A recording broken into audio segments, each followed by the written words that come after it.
The morning sun cast long shadows across the bustling marketplace in Lagos when Amara first noticed something was terribly wrong. As a medical researcher who has spent years studying infectious diseases, she possessed an instinct for recognizing patterns that others might miss. The way people moved through the crowded stalls seemed different today. More erratic, more aggressive. Vendors who usually called out cheerfully to customers now stood silent, their eyes glazed and unfocused. Amara quickened her pace toward the university laboratory where she worked, her mind racing through possible explanations for the strange behavior she was witnessing. Behind her, she heard the first screams echoing to the marketplace, followed by sound that made her blood run cold. The wet, tearing noises of violence unlike anything she had ever encountered. When she turned to look back, her scientific training couldn't immediately process what she saw. People attacking others with their bare hands and teeth, moving with an unnatural, jerky gait that defied normal human locomotion. The victims who fell didn't stay down long. Within minutes, they were rising again, their wounds still bleeding but their eyes now carrying the same vacant stare as their attackers. Amara's phone buzzed frantically with emergency alerts as she ran, the government's warning system finally catching up to a reality that was spreading faster than anyone could have anticipated. The messages spoke of a viral outbreak, of quarantine zones being established, of citizens advised to remain indoors and avoid contact with infected individuals. But Amara knew from her research that by the time official warnings were issued, it was often too late to contain the spread. She reached the university campus to find chaos erupting everywhere, students and faculty running in panic as security guards tried unsuccessfully to maintain order. The infection was spreading with terrifying efficiency, and Amara realized that her knowledge of disease transmission patterns might be one of the few advantages anyone had in understanding how to survive what was clearly becoming a full-scale epidemic. She made her way to the laboratory, knowing that if there was any hope of understanding this outbreak, it would come from analyzing samples and data. Along the way, she encountered Kemi, a brilliant engineering student who was helping evacuate people from the dormitories, and Folek, a former military officer turned campus security chief who was coordinating the emergency response with remarkable calm under pressure. The three women found themselves naturally gravitating toward each other as the situation deteriorated around them, each recognizing the other's the kind of competence and determination that would be essential for survival. As they barricaded themselves in the laboratory complex, Amara began explaining what she had observed about the infection's behavior, how it seemed to spread through direct contact with bodily fluids, how the incubation period appeared to be remarkably short, and how the infected retained enough motor function to be extremely dangerous while losing all higher cognitive abilities. Kemi immediately began working on reinforcing their defenses, using her engineering knowledge to create barriers and early warning systems that could give them precious seconds of advance notice if the infected breached their perimeter. Folek took charge of inventory and strategic planning, her military background proving invaluable as she assessed their resources and began developing contingency plans for various scenarios.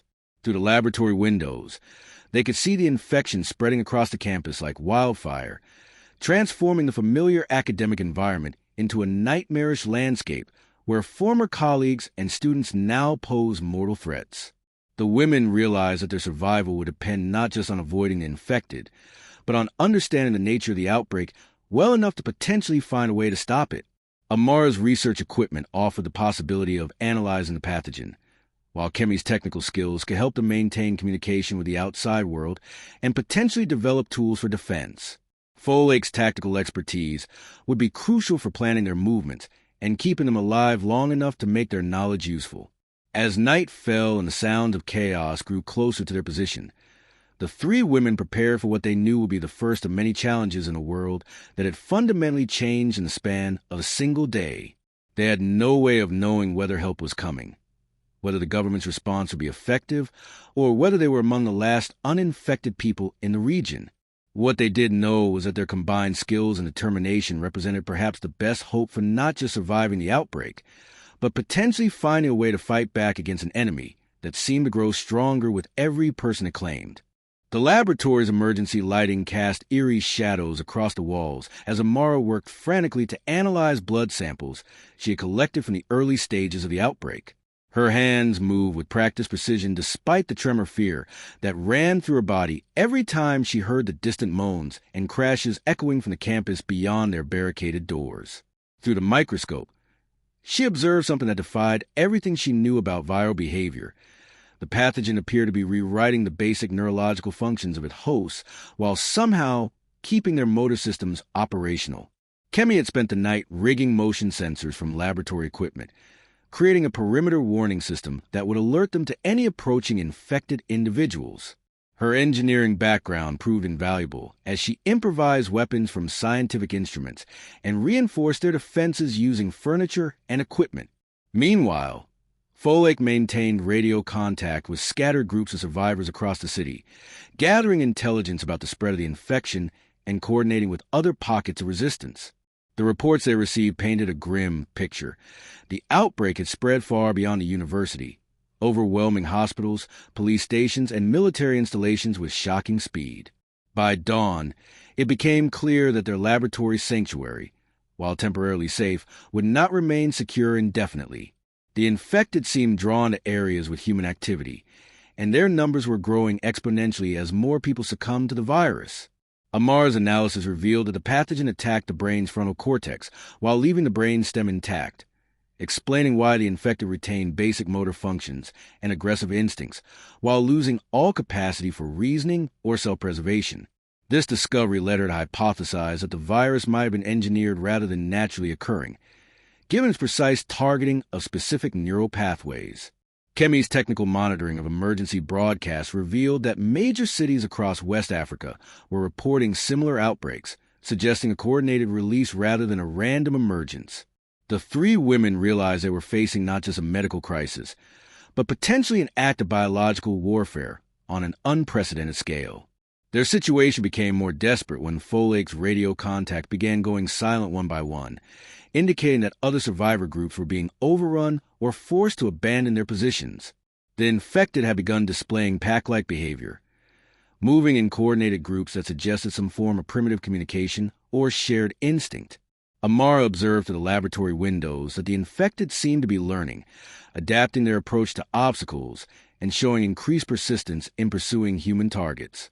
This evolution in their behavior meant that static defenses would eventually fail, forcing the women to consider more aggressive survival strategies. Kemi proposed using the university's engineering workshops to create mobile defenses and weapons, while Folake suggested they needed to establish contact with military units that might still be operational. Amara insisted that her research data was too valuable to abandon, as it might hold the key to developing a treatment or vaccine. The debate over whether to stay and continue research or flee to find other survivors was interrupted by the sound of breaking glass from the building's lower levels. Their motion sensors began triggering in sequence, indicating that a large group of infected had breached the outer perimeter and was systematically working its way through the building. The women had perhaps minutes to decide whether to make a stand in the laboratory or attempt an escape through the building's upper levels. Folake quickly assessed their tactical situation, noting that they had limited ammunition for the few weapons they possessed, but that the laboratory's chemical supplies could potentially be weaponized. Kemi began downloading all of Amara's research data onto portable drives, while simultaneously preparing explosive devices from laboratory chemicals. Amara gathered the most critical samples and research notes, knowing that this information might be humanity's best hope for understanding and eventually defeating the outbreak. As the sounds of the infected grew closer, echoing through the corridors with increasing intensity, the three women prepared to abandon their sanctuary and venture into a world where every shadow might conceal death and every sound could signal the approach of former humans transformed into relentless predators. Their survival would now depend on their ability to stay ahead of an enemy that never tired, never gave up, and grew stronger with every victory. The stairwell echoed with the thunderous crash of laboratory equipment being overturned as the infected swarmed to the floors below, their guttural moans creating a symphony of horror that seemed to vibrate to the very walls of the building. Amara clutched her research samples tightly against her chest, while Kemi's improvised explosive devices bought them precious seconds, the chemical reactions creating barriers of flame and debris that temporarily slowed their pursuers. Folake led them upward through emergency exits she had memorized during her security training, her military instincts guiding them away from obvious escape routes that might be compromised or blocked. The roof access door had been chained shut, but Kemi's engineering tools made quick work of the barrier, and they emerged into harsh morning sunlight to find the campus spread below them like a war zone. Smoke rose from multiple buildings where fires had broken out during the night, and the normally pristine walkways were littered with abandoned belongings and dark stains that told stories of desperate flight and violent encounters. From their elevated position, they could see that the infected had indeed developed pack behavior, moving in coordinated groups that swept through areas with methodical efficiency. Amara used binoculars to observe their movement patterns, noting that they seemed to respond to visual and auditory stimuli, but showed no reaction to scent trails, which suggested the virus had altered their sensory processing in specific ways. Kemi identified several potential escape routes using her knowledge of the campus infrastructure, including maintenance tunnels and service roads that might allow them to reach the engineering building where more sophisticated equipment awaited. Folake's radio crackled with a weak signal from a military unit that claimed to be establishing a safe zone at the international airport, but the transmission was broken and filled with static that made it impossible to determine if the offer of sanctuary was legitimate. The women realized that reaching any potential safe zone would require crossing several miles of infected territory, and their current supplies would last no more than a few days. Amara's analysis of the virus samples had revealed that the pathogen remained active in host blood for extended periods, meaning that even apparently dead infected individuals could potentially transmit the disease through contact with their bodily fluids. This discovery forced them to reconsider every aspect of their survival strategy, as it meant that areas that appeared cleared might still pose significant contamination risks. Kemi began working on protective equipment, using materials scavenged from the laboratory, creating makeshift hazmat suits that might provide some protection against fluid transmission. Folake mapped out a route that would take them to the least populated areas of the campus, avoiding the dormitories and cafeterias, where large numbers of people would have been present when the outbreak began. Their planning was interrupted by the sound of helicopter rotors in the distance, and they watched as military aircraft circled the city, occasionally firing into areas with high concentrations of infected. The sight of organized military response gave them hope, but also raised questions about whether the authorities were attempting rescue operations or simply trying to contain the outbreak through elimination of all potential carriers. Amara worried that her research data might be lost if they were caught in an indiscriminate military response, while Kemi feared that electromagnetic pulses from military weapons might disable the electronic equipment they needed for communication and navigation. Folake's military experience told her that the aircraft were conducting reconnaissance rather than rescue operations, which meant they were likely on their own for the foreseeable future. As they prepared to descend from the roof and begin their dangerous journey across the campus, they heard new sounds from below, not the mindless moaning of the infected, but human voices calling for help. Through the binoculars, they spotted a group of survivors trapped in the library building, surrounded by infected who seemed to be testing the building's defenses with increasing aggression. The survivors appeared to include several children, and their situation was clearly desperate as the infected began finding ways to breach the library's ground floor windows. Amara felt the weight of moral obligation pressing against practical survival concerns, knowing that any rescue attempt would significantly increase their own risk while potentially saving innocent lives. Kemi calculated that they had enough explosive materials to create a diversion that might allow the trapped survivors to escape, but it would require them to get much closer to large groups of infected than their current plan allowed.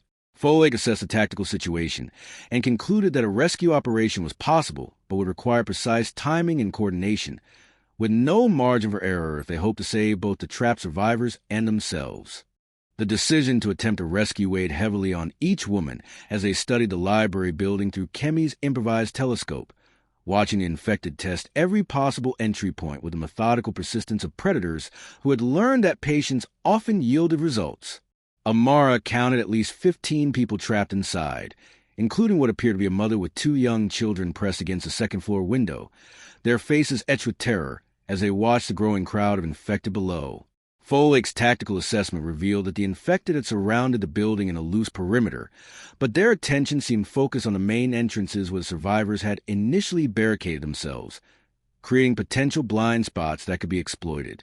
Kemi began sketching a plan that would use the campus steam tunnels to approach the library from an unexpected angle, while her explosive devices could create multiple diversions to scatter the infected and confuse their pack coordination. The engineering building's workshop had provided them with welding equipment that Kemi had modified into makeshift flamethrowers, weapons that would be particularly effective against enemies who showed no fear of pain or injury.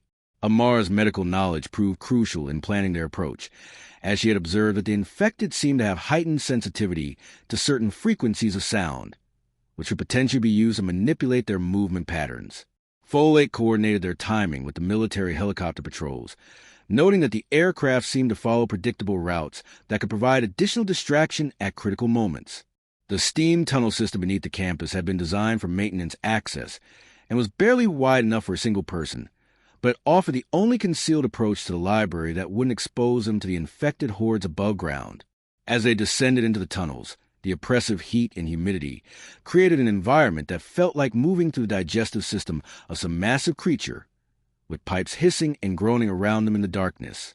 Kemi's modified flashlights provided minimal illumination, while her motion sensors, adapted for confined space, gave them early warning of any infected who might have found their way into the tunnel system. The journey through the underground passages took nearly 2 hours, with frequent stops to navigate around obstacles and ensure they remain on course toward the library's basement level.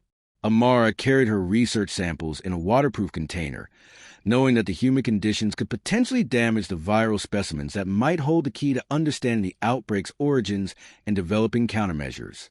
Folate maintained radio silence to avoid detection, but monitored emergency frequencies for any changes in the tactical situation above ground.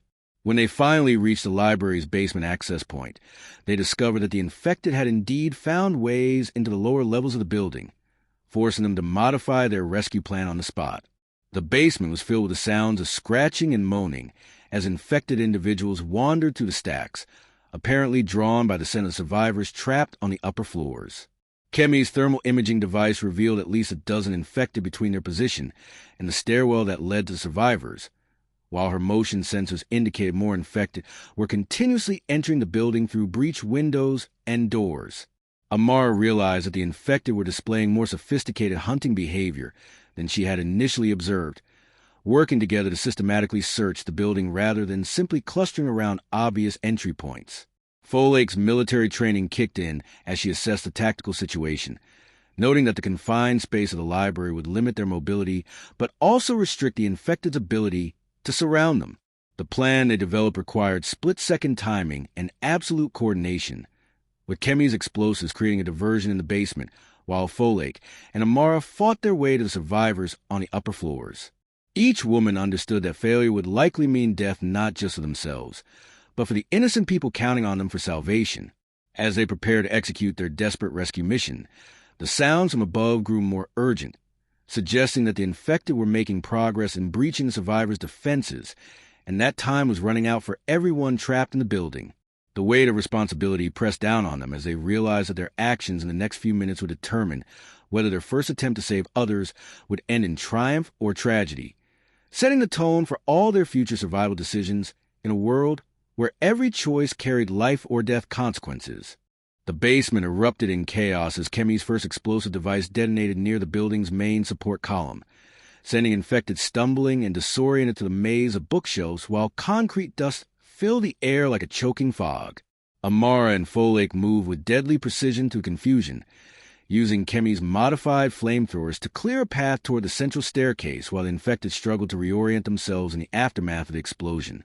The survivors on the upper floors had heard the commotion and were calling out desperately, their voices mixing with the inhuman sounds of the infected as the building's structural integrity began to show signs of stress from the blast. Folate's military training proved invaluable as she led the charge up the stairs, her tactical awareness allowing her to anticipate the infected's movements and position herself advantageously at each landing. Amara followed closely behind, her medical bag containing not just research samples, but also emergency supplies that could treat injuries among the survivors they were risking everything to save. The second floor revealed a scene of desperate improvisation, with survivors having used furniture, books, and anything else available to create barricades that were now showing signs of imminent failure under the relentless pressure of infected trying to break through. Among the trapped people, Amara immediately identified several who showed signs of minor injuries that could become infected if not treated properly, while others displayed symptoms of severe dehydration and exhaustion from their prolonged siege. The mother with 2 children that they had spotted from the roof was indeed present, along with an elderly professor who had been conducting research when the outbreak began, and several students who had sought refuge in what they thought would be a secure location. Kemi's voice crackled through their improvised communication system as she reported that her diversionary explosions had successfully drawn most of the infected away from the building's main structure, but that the effect would be temporary, and they had perhaps 10 minutes before the infected regrouped and returned in greater numbers. Folake quickly assessed the survivors' physical condition and determined that most were capable of moving quickly, though the children and elderly professor would require assistance during any evacuation attempt. Amar began treating the most serious injuries while simultaneously explaining to survivors that they had a narrow window of opportunity to escape, but that the journey would be dangerous and would require absolute obedience to instructions. The professor revealed that he had been working on research related to viral transmission patterns when the outbreak began, and his notes might complement Amar's own research in ways that could prove crucial for understanding the pathogen's behavior. One of the students, a young woman named Dunny who had been studying communications technology, had managed to maintain intermittent contact with other survivor groups using improvised radio equipment, providing valuable intelligence about safe routes and areas to avoid. The information she had gathered painted a picture of an outbreak that had spread far beyond their immediate area, with major population centers across the region reporting similar patterns of rapid infection and social collapse. Kemi's explosives had created a temporary corridor of escape, but the route back to the steam tunnels would be impossible with so many people, forcing them to consider overground alternatives that would expose them to significantly greater risk. Folake identified a service road that connected the library to the engineering building, offering the possibility of reaching better equipment and supplies if they could traverse the distance without being overwhelmed by infected. The elderly professor's knowledge of the campus layout revealed several underground passages that weren't part of the main steam tunnel system, including old utility corridors that might accommodate their larger group. As they prepared to move the survivors, Amara noticed that one of the students was showing early symptoms that could indicate infection, creating a moral dilemma about whether to risk the entire group's safety for one individual who might already be beyond help. The sound of Kemi's final explosive device echoed through the building, signaling that their window of opportunity was closing rapidly and that they needed to begin the evacuation immediately regardless of the risks involved. Folake took point position while Amara helped coordinate the movement of the more vulnerable survivors, knowing that their expanded group would be both stronger in numbers but also more visible and slower moving than their original trio. The infected were already beginning to return to the library building, drawn by the sounds of human activity and the scent of potential victims, creating a race against time that would test every skill and resource they had developed during their brief but intense survival experience. The service road stretched before them like a gauntlet of death, with abandoned vehicles creating both obstacles and potential shelter as the expanded group of survivors moved in carefully coordinated stages toward the engineering building. Amara kept a potentially infected student, a young man named Taiwo, at the rear of the group while monitoring his condition for any signs of progression, knowing that a single wrong decision could doom everyone they had just risked their lives to save. Folake's military experience proved essential as she guided the group through a series of tactical movements, using hand signals to coordinate their advance, while Kemi's motion sensors provided early warning of infected approaching from multiple directions. The elderly professor, despite his age, demonstrated remarkable resilience as he helped carry essential supplies, while sharing crucial information about the engineering building's layout and the specialized equipment it contained. Adunni's communication skills became invaluable as she maintained contact with other survivor groups, learning that a significant military presence was indeed establishing operations at the airport, but that the route there was heavily contested by massive hordes of infected. The mother with her 2 children presented the greatest challenge for movement, as the youngest child was barely old enough to walk quickly, and both children were traumatized by the violence they had witnessed during their ordeal in the library. Kemi had rigged several of her remaining explosive devices as proximity mines along their route, creating a defensive perimeter that would slow any pursuing infected while giving the group precious seconds to react to threats. The infected students' condition deteriorated rapidly as they moved, with Taiwo beginning to show the telltale signs of neurological breakdown that Amara had observed in her laboratory samples, forcing her to make the agonizing decision to isolate him from the group before he could become a threat. Folake's tactical assessment revealed that they were being tracked by an unusually large group of infected who seemed to be coordinating their pursuit in ways that suggested the virus was continuing to evolve and adapt to human survival strategies. The engineering building loomed ahead like a fortress of hope, its concrete structure and limited access points offering the possibility of a more defensible position than anything they had encountered since the outbreak began. Amara's research samples had survived the journey intact, and she knew that the engineering building's laboratory facilities would allow her to continue her analysis while potentially developing more effective weapons against the infected. The group's approach to the building was complicated by the discovery that other survivors had already taken refuge there, creating both an opportunity for increased numbers and strength, but also the risk of resource conflicts and leadership disputes. Kemi's technical expertise became crucial as she assessed the building's defensive capabilities and began planning modifications that would make it more secure against the increasingly sophisticated attacks they were observing from the infected. The other survivors in the engineering building included a diverse group of faculty, students, and staff who had been working together for several days to fortify their position and gather intelligence about the outbreak spread. Among them was Dr. Alyamide, a biochemistry professor whose research complemented Amara's work, and Marcus, a former military engineer who had been developing advanced defensive systems using the building's manufacturing equipment. The integration of the two survivor groups created immediate tensions as resources were stretched thin and different leadership styles clashed over best strategies for long-term survival. Folake found herself mediating between competing factions while trying to maintain the tactical discipline that had kept her original group alive through multiple dangerous encounters. Amara discovered that Dr. Alyamide had been conducting parallel research on a viral outbreak and had reached similar conclusions about its engineered nature, but his work suggested that the pathogen might have built-in limitations that could be exploited. The engineering building's workshops contained equipment that could potentially mass-produce weapons and defensive systems, but operating the machinery would require significant power consumption that might attract unwanted attention from infected hordes. Kemi began working with Marcus to develop automated defense systems that could operate with minimal human intervention, freeing up personnel for other critical tasks while maintaining security. The infected student Taiwo had fully transformed during their journey and was now part of a growing horde that seemed to be massing for a coordinated attack on their new stronghold, suggesting that the infected retained some form of collective memory about survivor locations. As night fell over their fortified position, the combined group of survivors faced the reality that their temporary safety was just that, temporary, and that they would need to develop long-term strategies for not just surviving, but potentially fighting back against an enemy that seemed to grow more dangerous with each passing hour. The engineering building's fortified walls trembled under the coordinated assault of hundreds of infected who had gathered throughout the night, their collective moaning creating a sound like thunder that seemed to shake the very foundations of the survivors' refuge. Amara worked frantically in the makeshift laboratory she had established, combining her research with Dr. Alyamide's findings to develop what she believed could be the first effective countermeasure against a viral pathogen that had transformed their world into a nightmare. The breakthrough came when she realized that the virus's precision in targeting specific neural pathways also created vulnerabilities, particularly in how the infected process certain electromagnetic frequencies that could potentially disrupt their coordination.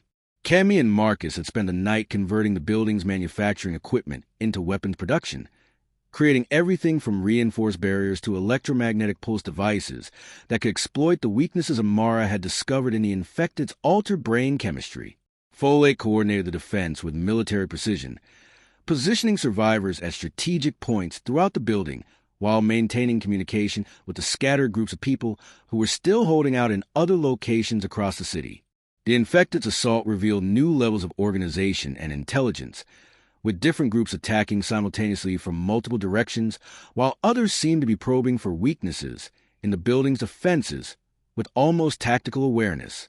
Dr. Alyamide's research had uncovered evidence that the viral outbreak was indeed the result of biological warfare, with genetic markers suggesting it had been designed by a sophisticated laboratory with access to cutting-edge biotechnology. The implications were staggering, as it meant that somewhere, Someone had deliberately unleashed this plague upon the world, and that same someone might possess the knowledge needed to create a cure or vaccine. Adunni's communication network had expanded to include survivor groups across multiple countries, revealing that the outbreak was truly global in scope, but that resistance movements were beginning to form and share information about effective survival strategies. The mother and her children had found new purpose in helping to care for other survivors' emotional needs, providing the kind of human connection and hope that proved essential for maintaining morale during the darkest hours of their ordeal. Marcus's military engineering background proved invaluable as he developed mobile defense platforms that could be deployed outside the building, creating kill zones where the infected could be eliminated in large numbers without risking human lives.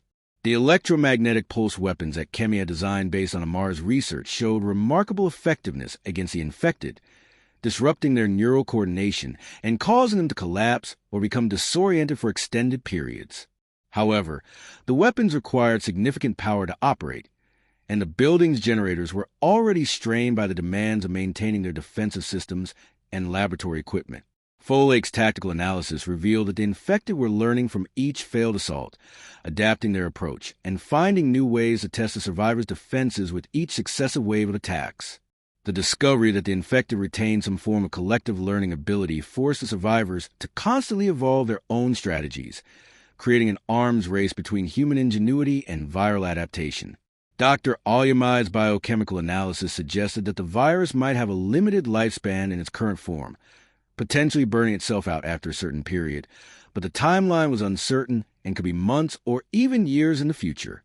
Amar's research indicated that the electromagnetic disruption weapons could potentially be scaled up to affect larger areas, possibly clearing entire city blocks of infected if sufficient power could be generated. The engineering building's rooftop became a crucial strategic position as Kemi installed long-range communication equipment that allowed them to coordinate with military units and other survivor groups across vast distances.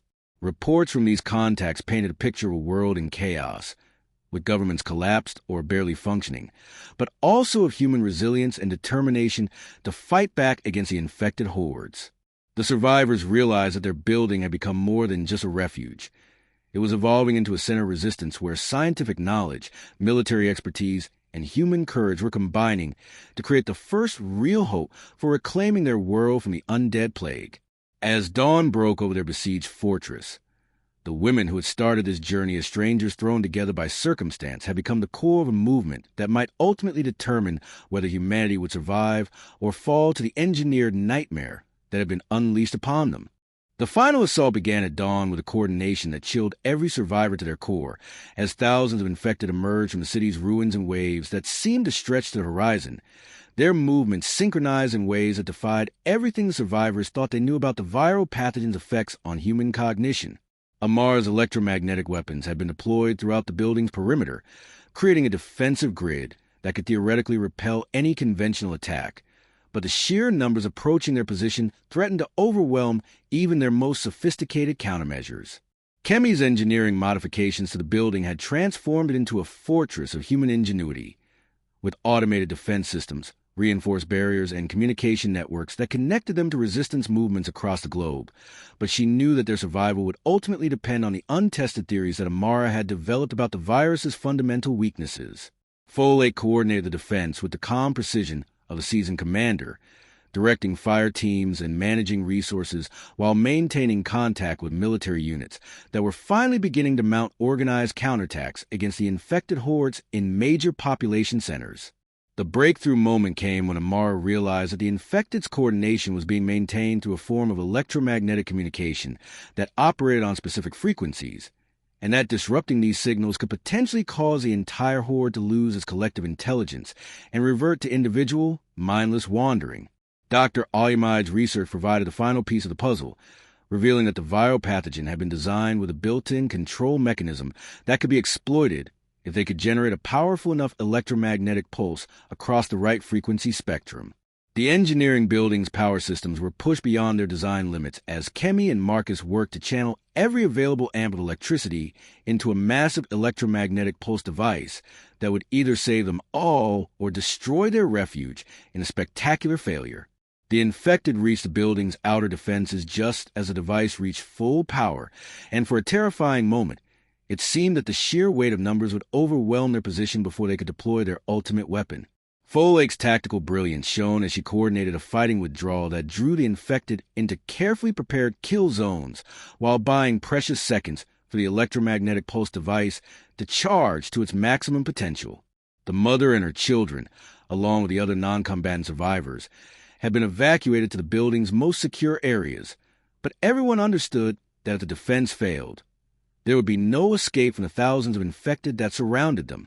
Adunni's communication network proved crucial in the final moments, as she coordinated the timing of their electromagnetic pulse with similar devices that other survivor groups had constructed based on plans they had shared, creating the possibility of a synchronized global strike against the infected's coordination network.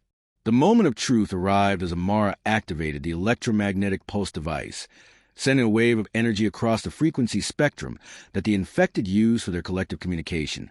And for several heart-beating seconds, nothing seemed to change as the horde continued its relentless assault. Then, like a switch being thrown, the infected suddenly stopped their coordinated attack and began wandering aimlessly, their pack behavior completely disrupted as they reverted to the mindless individual zombies that the survivors had first encountered during the outbreak's early stages. The success of their electromagnetic weapon was replicated across the globe as other survivor groups activated their own devices, breaking the infected's collective intelligence and transforming the organized zombie army back into scattered individuals that could be dealt with using conventional tactics. Kemi's automated defense systems made quick work of the disoriented infected around their building, while Folake organized teams to venture outside and begin the systematic elimination of the remaining threats in their immediate area.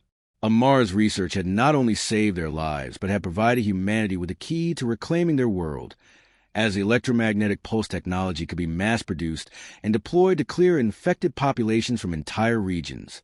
The engineering building became the headquarters for a global recovery effort, with the 3 women who had started as desperate survivors now leading the scientific and tactical efforts to rebuild civilization from the ashes of the zombie apocalypse.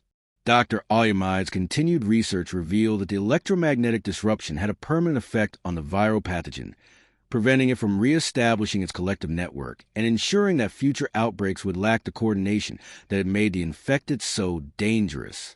As rescue helicopters finally arrived to establish contact with the outside world, Amara, Kemi, and Folake stood together on the building's rooftop, looking out over a city that was slowly being reclaimed by the living, knowing that their courage, intelligence, and determination had not only ensured their own survival, but had given humanity the tools needed to win the war against the undead and begin the long process of rebuilding their shattered world.